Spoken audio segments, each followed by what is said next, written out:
అయ్యో దేవుడా ఎందుకిచ్చినవు ఆడ జన్మ నాకు.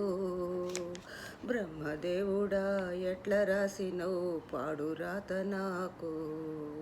అయ్యో దేవుడా ఎందుకిచ్చినవు ఆడ జన్మ నాకు. బ్రహ్మదేవుడా ఎట్ల రాసినవు పాడు రాత నాకు. 16 నిండని నాకు పెళ్లి చూపులాయే.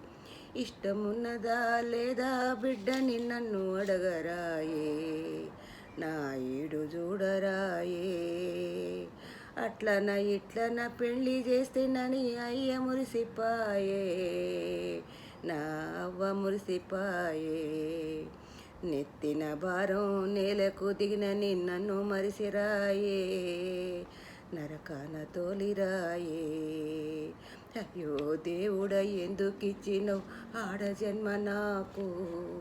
బ్రహ్మదేవుడా ఎట్ల రాసినవు పాడు రాత నాకు.